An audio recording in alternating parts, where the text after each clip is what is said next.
They had the pen in their hand, contract on the table, broker sitting across from them, smiling. They signed.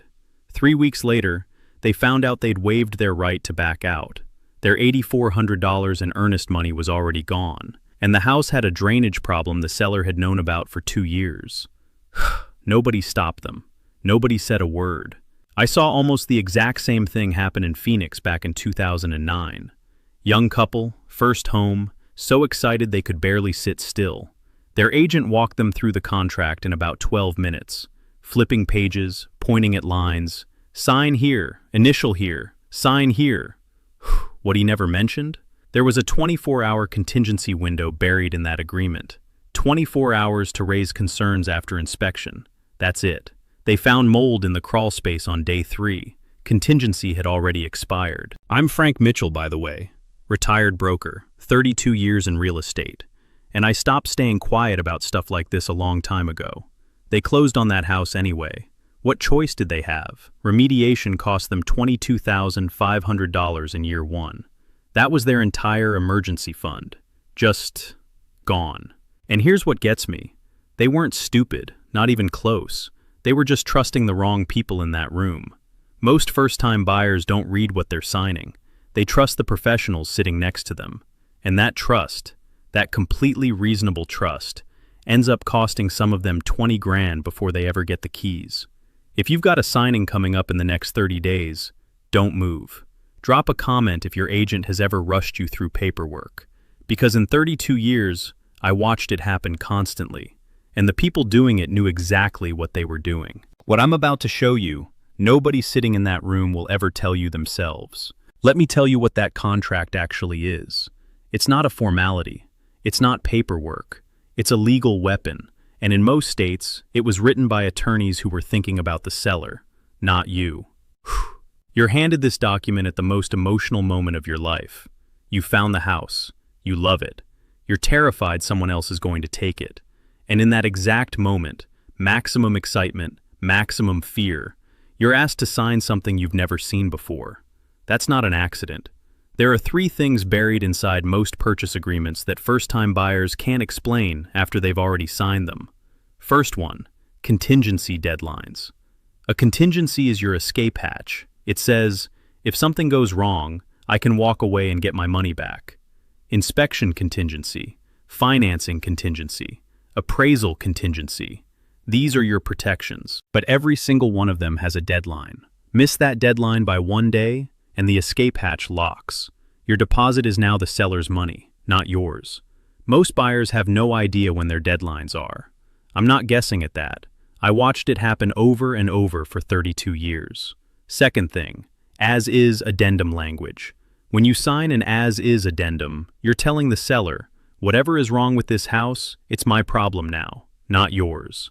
Sellers love this language. Agents slip it in. And buyers sign it because nobody explains what it actually means in plain English. A school teacher in Dallas found this out in 2021. First home, $310,000. Nice neighborhood, everything she'd saved for. 6 other offers on that house. Her agent told her to waive the inspection contingency to win. She won the house. Month 4, the HVAC stopped working. Not a repair, a full replacement. The system was original 1987 equipment.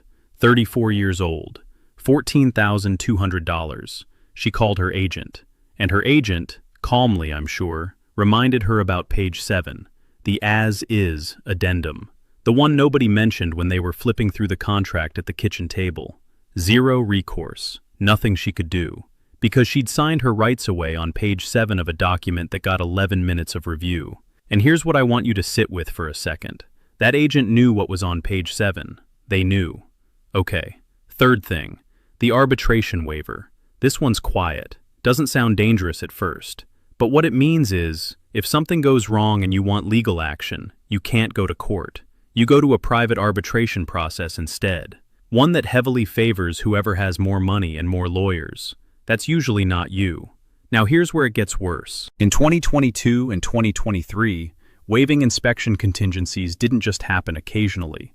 It became standard practice in 14 states. Market was moving so fast that buyers were told, waive it or you'll lose every house you bid on. And they did it. hundreds of thousands of them. The buyers who waived contingencies and then discovered serious problems, foundation issues, roof damage, electrical hazards, had no legal protection.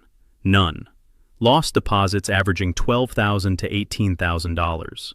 Some lost far more after they closed on homes they couldn't afford to fix.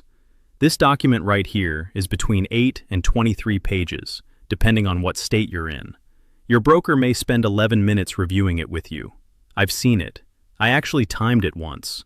And we haven't even touched the HOA documents yet. If the home you're buying is in a homeowners association, and millions of American homes are, there's an addendum in your disclosure packet that binds you to that HOA the moment you sign. Monthly fees of $300, $400, sometimes more. Rental restrictions that can prevent you from ever renting your own home. And special assessments, extra charges the HOA can vote to impose for shared property repairs that may already be planned before you ever move in. You wouldn't know that from the surface documents. You'd only know it if you dug into the HOA financials, the meeting minutes, the reserve fund study. Nobody hands you those. You have to ask. And most buyers never do, because nobody told them they should. That's the trap. It doesn't look like one. It looks like a pile of paperwork at the best moment of your life. But I want to show you something even more important. How normal, smart people walk straight into it every single day. I want you to picture the signing table. Not the house, not the excitement, not the keys, the actual table where it all becomes real. You've been searching for months, maybe longer. You've lost 2 other houses to other buyers. You've driven past this one 6 times. You've already mentally placed your furniture in the living room, and now you're sitting down to sign. Here's what nobody says out loud. By the time you reach that table, you're exhausted. Emotionally, mentally, financially exhausted. And you're sitting across from people who do this every single week. Your agent gets paid when you sign. The seller's agent gets paid when you sign. The title company gets paid when you sign. Every professional in that room has a financial incentive for this transaction to close. Not one of them gets $1 if you stand up and say, "I need more time." That's the psychology of the signing table. And it's working on you whether you feel it or not. So when your broker slides that contract across and says, "Don't worry, this is just the standard contract," understand what's actually happening. There is no standard contract. I need you to hear that. There is no standard contract in American real estate. Every state has its own forms. Every transaction has addendums, extra pages that modify the base agreement. Every addendum you accept or waive changes your legal position, permanently. When a broker calls it standard, what he means is, "I use this all the time and I don't want to spend an hour explaining it to you." That's a completely different thing, and you should know the difference. Now, here's where it gets quietly dangerous. In 32 states, sellers are legally required to disclose known defects before you buy. Known water intrusion, known foundation movement, known roof damage. It's supposed to protect you. But pay attention to one word in that sentence. Known. Sellers claim they didn't know all the time. The basement flooded twice, but they thought it was a one-time thing. The foundation had cracks, but their contractor told them it was cosmetic. The roof was failing, but they never got it officially inspected. You can't prove what someone knew in their own head. And honestly, after 32 years, I'll tell you some of them are lying through their teeth, and there's nothing you can do about it. Here's the part that quietly closes the trap. When you sign the seller disclosure receipt, that piece of paper confirming you received the disclosure, you're legally acknowledging you were informed of everything the seller declared, even if what they declared was nothing. You signed. You received it. In most states, that signature makes it extremely hard to come back later and claim you weren't warned. The disclosure is supposed to protect buyers. In practice, it often protects sellers. But the document I really want to talk about, the one almost no first-time buyer ever reads, is the title commitment. This gets handed to you roughly 3 days before closing. It's about 40 pages. Dense, legal, formatted like something a law firm produced in 1987, because most of the language was. Most buyers flip to the last page, confirm their name is spelled right, and put it down. That's a mistake that can follow you for years. Inside that title commitment, there's a section called Schedule B2. It lists exceptions, things the title insurance company will not cover. claims or encumbrances that exist against your property, utility easements, HOA claims, unresolved tax issues, and sometimes liens. A couple in suburban Chicago bought a $385,000 home back in 2017. Nice neighborhood, good schools, everything they wanted. 3 days before closing, they got their title commitment. 41 pages. They didn't read it. On page 28, in Schedule B2, there was an exception for an unresolved mechanics lien. A contractor had done work on that property back in 2014. He claimed he was never fully paid, filed a lien, still open. Nobody flagged it, not their agent, not the title company rep. The document disclosed it, technically, because it was right there on page 28. 2 years after closing, that contractor filed to enforce the lien against the new owners. Legal fees alone, $9,700, before it was even resolved. And that was a simple case. The title commitment told them everything they needed to know. Page 28, that they never opened. Now I want to ask you something directly. Does your agent know what Schedule B2 is? Ask them. Not right now, tomorrow. Mention it casually. Hey, I was reading about Schedule B2 exceptions in the title commitment. Can you walk me through what to look for? Watch what happens. If they answer clearly and specifically, good. You might have a solid agent. If they hesitate, change the subject, or tell you the title company handles all of that, you now know something very important about how much protection you actually have at that table. You're not trying to trick anyone. This is a $300,000 decision. You have every right to know who's actually in your corner. The trap isn't one moment. It's not one document. It's a series of small assumptions, that someone explained it, that someone checked it, that someone would have said something if it mattered. Nobody said anything to that couple in Chicago, and they paid for it 2 years later. What I'm going to show you next is the pattern I watched play out for 32 years, and the one sentence that can stop all of it cold. I want to tell you about a pattern, not one story, a pattern. Something I watched repeat itself from 1994 all the way to 2022. Different buyers, different cities, different price points, same outcome. First-time buyers sitting at the signing table, asking 0 questions. Not because they understood everything, because they didn't want to seem difficult, didn't want to be the person who slows things down, didn't want to lose the house over a question that made them look inexperienced.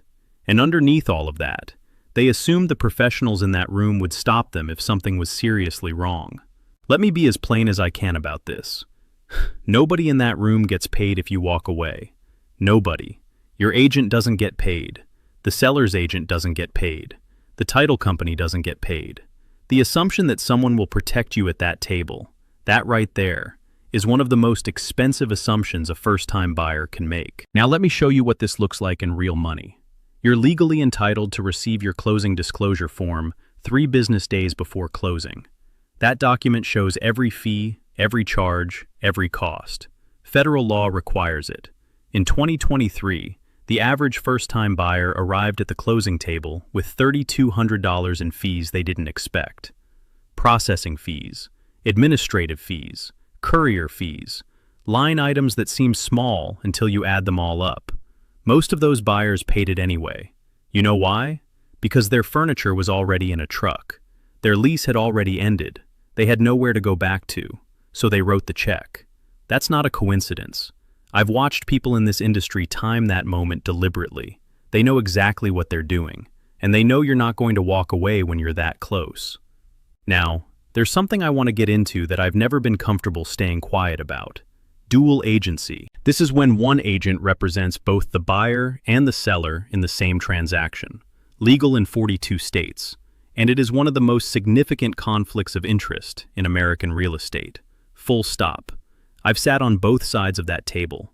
I know what it feels like from both directions, and I'm telling you plainly, in a dual agency situation, the buyer almost always loses negotiating leverage they didn't even know they had.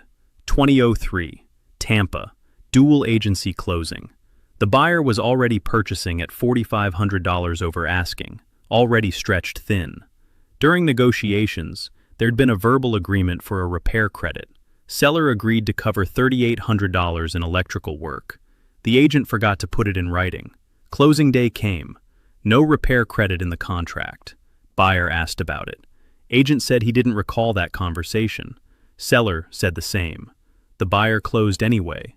What choice did he have at that point? 6 months later, he tried to pursue it. His attorney told him what I already knew the moment I heard the story. The contract said what it said. Nothing else existed.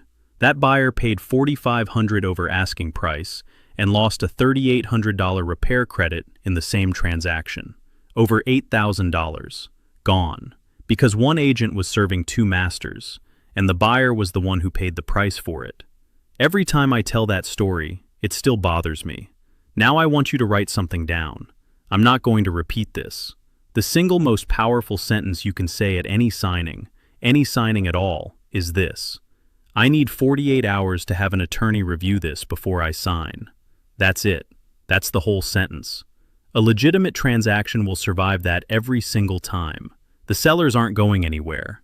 The house isn't going anywhere. A predatory transaction will start falling apart the moment those words leave your mouth. And that reaction, that sudden urgency, that pressure to sign right now, tonight, that's your answer. You just got it for free. Stay with me.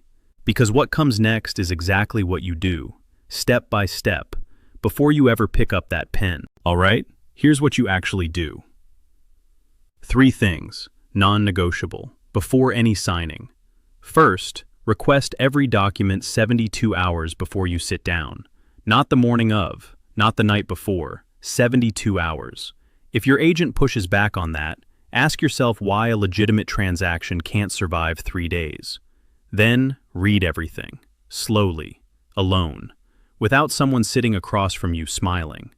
Second, hire a real estate attorney to review your documents. In most states, this runs between $300 and $600. That's it. For the single highest return investment you'll make in this entire process. That's what it costs. A couple in Minneapolis did this back in 2019. Paid $450 for an attorney review. Got their documents 3 days early, sat down with her, and she flagged an arbitration clause on page 11 that would have stripped their right to sue in court if anything went wrong. They had it removed before signing. Just like that. Closed clean. No surprises. 3 other buyers in that same neighborhood, same price range, same year, didn't hire an attorney. Within 18 months, all 3 had significant unexpected costs. One of them is still dealing with it. $450 versus potentially $15,000 or $20,000. You do that math. Third, every verbal promise gets confirmed in writing. Every single one. Seller agreed to fix the fence? In writing. Agent promised the appliances stay? In writing. If it's not in the contract, it doesn't exist. You've already heard what happens when people find that out too late. And know your contingency deadlines by heart. Inspection, financing, appraisal. Put every deadline in your phone as an alarm right now. Missing one by a single day can cost you your entire deposit. Before you sign anything, ask yourself this one question. If I found out tomorrow this house had a $30,000 problem, does this contract protect me or trap me? If you can't answer that with complete confidence, don't sign yet. The right house will still be there in 48 hours. The families who got hurt weren't stupid people. They were just in a hurry. Look, you're here right now, researching, making sure you get this right. That already puts you ahead of most people who'll sit down at that table. You're not going to be in a hurry. And honestly, after everything I just walked you through, that might be the most important decision you make in this whole process.